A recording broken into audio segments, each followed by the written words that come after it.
So ayan, magandang tanghali po sa lahat. Welcome po sa ating channel, Mr. J, the PWD. Ang taong may kapansanan, may pangarap sa buhay. So ngayon po ay para matuloy-tuloy po ang aming pag-scout dito sa Mindanao, ay kailangan naming baguhin yung mga lumang gulong sa sasakyan. No? Ito pong sasakyan po natin ay surplus lamang po, hindi po talaga ito na original. Pero yung surplus po na matibay, no, galing po sa Japan, no. Pero hindi po kasali dito yung gulong, kaya kailangan namin siyang palitan para mas tumagal pa or para mas safe po yung aming biyahe. So ayan, no. At inayos na po. Yung gulong ay papalitan namin. So dalawa yung binili ko kasi yung dalawang bago ay nabili na po namin. So bali dalawa na lang din ang kulang. Ayan, so yan yung mga gulong ay hindi siya pantay sa sasakyan. Ayan, ito po. Ayan. Ito ay pang-reserva lamang yan, no? For example na maanuhan kami ng gulong, maplatan. So pang-reserva lamang yan. So ayan, dalawa po ang aming papalitan na gulong ko ngayon. At saka yung brake light, pinatingnan din po namin. Sama ko sila Boy Gahid. Tapos na? Sa brake light? Ha? Wala pa? Okay. So, pinatingnan din namin yung brake lights. Yan. Ayos man siya. Maganda din. Kahit mga surplus pero matibay. Yan. So, para tuloy-tuloy po ang aming pag-charity. Kailangan naming baguhin lahat. Yung gulong. Para mas mahaba pa ang biyahe namin. Kaya salamat din po talaga sa nagbigay po nitong sasakyan. Maraming salamat dahil malaking tulong po ito sa amin sa pag-charity po namin. Yan po. Medyo na-miss ko po itong sasakyan kasi 3 weeks din kaming nawala, no? 3 weeks din po kaming nasa diet. So, hindi natin po nakakasama si Mr. J. Mr. J Car. Ano kaya ipapangalan ko nito? Mr. J pa rin. So, na-miss natin to eh. Yung napaka-cute na sasakyan ni Mr. J. Yan. So, kumpleto naman ito. May mga papilis naman to kaya no worries. Kahit surplus, pero napakalaking bagay po sa aming pag-scout.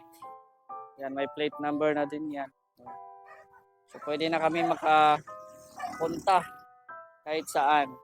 Hindi ko to nadala sa diet kasi nga po ay mahaba po ang biyahe at saka limit na din po yung ating budget kaya nag-commute na lang po kami. Ayan.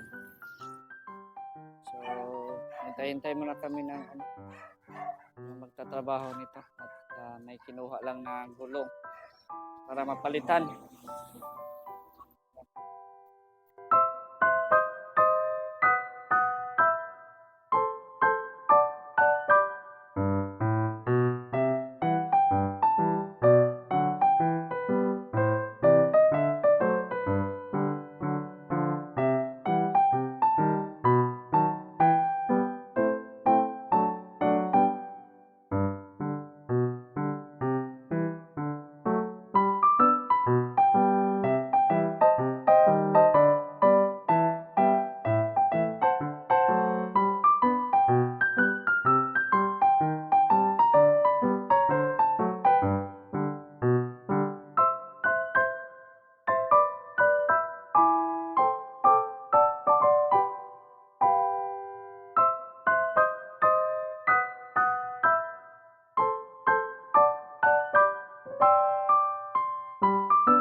ayan po, no?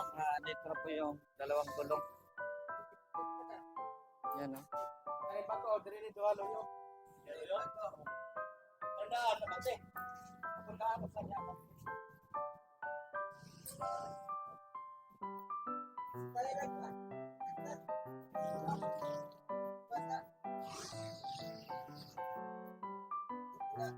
Ano po yung gulong?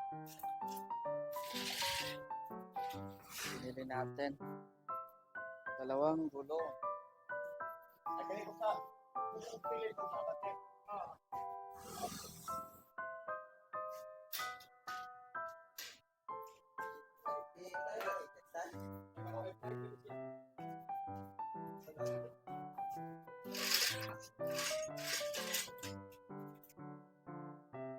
Yan po. Yan pong gulong na ginamit kanina. Yan po yung reserva. No, kasi ano po, hindi po inaasahan na yung gulong ay na flat. Kaya mabuti may reserva na ganyan. So, ngayon ay papalitan na yan ng bago. Yan. Dalawang gulong ang pinapalit. Hindi guys.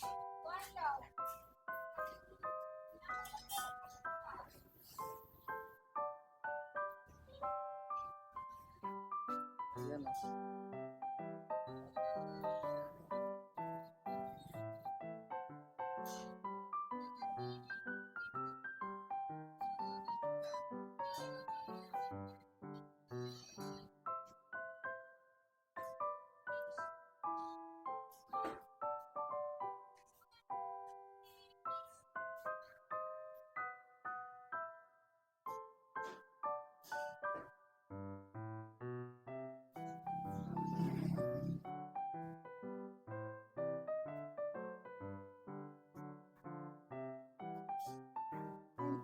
Yan yung isa. Pinabit na rin po.